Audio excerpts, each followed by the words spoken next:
There you go. Love it. Chris Kirkbride, it is so nice to see you after our money event. Yes. Ooh, what fun I had with you, my friend. Oh, that was really, really fun on Wednesday. Oh, right? Yeah. I knew it was going to be amazing, but we hadn't done that event before, so I wasn't exactly clear what the end result would be. And I need to let everybody know it was way more powerful than I had anticipated. And I knew it was going to be great. It was way more powerful than I had anticipated. Like amazing takeaways for people that were in attendance, for sure. And people who watched the replay.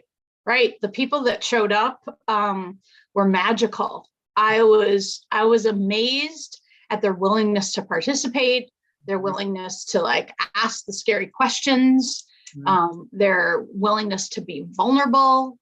I was really touched by how interested people were in being able to address their money issues, to be able to even know what was in the way of their money issues, and to get beyond the comfort of the discomfort. I mean, one of the biggest takeaways was being uncomfortable is what helps us grow. Right. And I think that we can know that, like in our conscious brain, we can know that that's the case. But when all of a sudden it's happening and we're super uncomfortable, it is that sense of you either evolve or you repeat. And so here's a time where you can get beyond the politeness of we're not supposed to talk about money, right? It's one of those hot topics we don't supposed to talk about with other people. And here we're in a forum where this is what we're talking about, the things that we don't ever talk about. Exactly. Yeah, you mentioned the word vulnerable, and I definitely sensed so much vulnerability and intimacy and courage that I kept feeling my heart like get bigger the whole day. And that doesn't mean that it was, suns and roses, right? Like, I don't mean guns and roses. I mean, like, it wasn't sunny and rosy the whole time. Right. To your point, some of us got to be uncomfortable and see, what was in our way and what was behind that being in our own way. And that was some of the feedback that I had from folks that I recapped with afterwards, some participants who were there and some who watched the replay and just, reached out to me afterward. Finding out what was in their way was eye-opening for some of them, and realizing like, wait a minute, this thing's been in my way. It's not even mine, which means it doesn't need to be in my way, which means the world is my oyster, right? And then I had the other end of the spectrum too, which is like, oh my gosh, I didn't even know I had this thing in my way. Oh my goodness, right? And all that came up on both, on both ends of the spectrum, and then a whole lot in the middle. One of the things that we do in my mastery program was we have declarations, because it matters to me a lot that practitioners make a really good living. You're a practitioner, I'm a practitioner. If we're not making a good living, we're in fear and scarcity. And so how could we possibly be good at what we do? Because you're already coming from an empty cup, right? So it matters to me so much that practitioners make a really good living. And I get to emphasize that in my mastery program. And we had a training after the money event, and some of them were like, oh, I got it now. Like, this is going to happen by graduation. Like, I got it. Like, yay! That's awesome. That's awesome to hear. Yeah. Love it.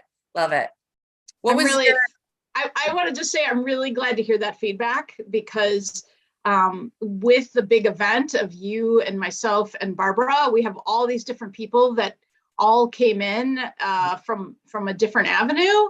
And so for people to be able to get the extra clarity to augment their recommitment to that declaration is awesome. Yeah, exactly. Yeah. Did you get feedback from people that you had invited? I did. There were, I would say there was a couple really big theme takeaways from the folks that I heard back from. One was just an acknowledgement of what are my money beliefs. We did the exercise that really brought out what are our money beliefs, which we're gonna talk about some more here in the future. And the second thing is, are those money beliefs even mine? Right? Are they ours? And are they even true? Are these things really true? Or have I just like swallowed myself whole of some propaganda from earlier in life that that I've adopted for some reason. Right. And the other thing I think that I found very helpful, and people also replied, was that, not handling our money is a form of dishonor for ourselves.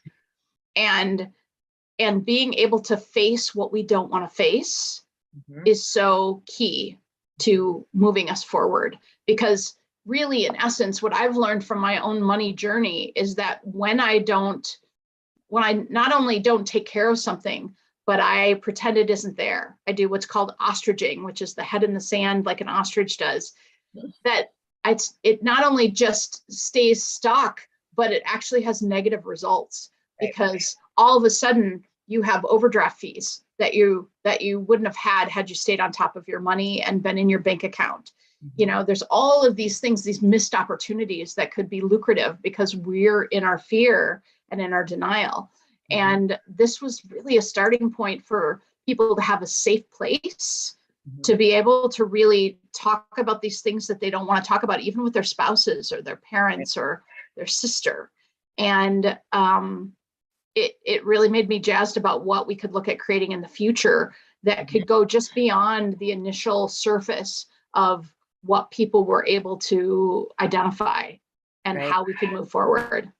Right. I'm so glad you brought that up about spouses, because that was one of the biggest openings for me as I was on my own money journey, recognizing that my experience with money was a relationship.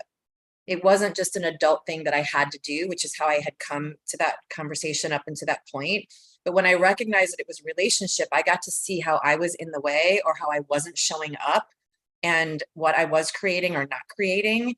And I think that that's, I heard a lot of that feedback as well. Like, oh, wait a minute. So I can make a declaration that I want to make a certain amount of money, or I want to create whatever I want to create in my business. But the question then is, what immediately came up for you right after you made the declaration? Because that's the sticky part that we would ostrich about. That's the part that we don't recognize is our stuff that we are contributing to the outcome of what we say we want to create or the demise of it, right? So that relationship with money is big. And you and I, you and I have talked about that when I've done work with you, and also like, what could we create for other people so that their relationship with money becomes 10 out of 10. And everybody needs to have a 10 out of 10 relationship with all. Absolutely. Yeah. With all things that are important and money. Yeah. And I think that feeling of knowledge, just in terms of the other feedback I got, is people didn't understand they had 3 different brains within their head, their noggin, and to understand that each of them has a super amazing purpose, but that they sometimes are at odds. And when they're at odds, then that's when our declarations and our intentions don't happen. And so to be able to honor these different functions and different brains and how to work with that, that is really the nuance, and that's the dance, to have a 10-10 relationship with money. And so just being able to know what you're up to is the first step. Right. And I feel like we were able to scratch the surface with an invitation into what that looks like. Yeah, for sure. And so much feedback on the brains. My people are anatomy people, anatomy geeks unite. And so they were like, oh, the brain. They're like, yes, money's in our physiology. Like money is in our physiology. We get to, upgrade all along the way. Well, anyway, it was an amazing event. We could talk about it forever, I'm sure. And I'm so happy for what we created and what the attendees created for themselves. And so, yeah, more of that, more goodness. Yeah. I had fun with you. I had fun with you too. So good. All right. Awesome. Thank you so much for all of your generosity and showing up for us for that event. We couldn't have done it without you. And I've since done the exercises. I've held a few things up to my heart. So if anybody here is watching the video and you haven't done those exercises yet, do them. Oh, good. So good. Yeah, it's really good. Really good. All right.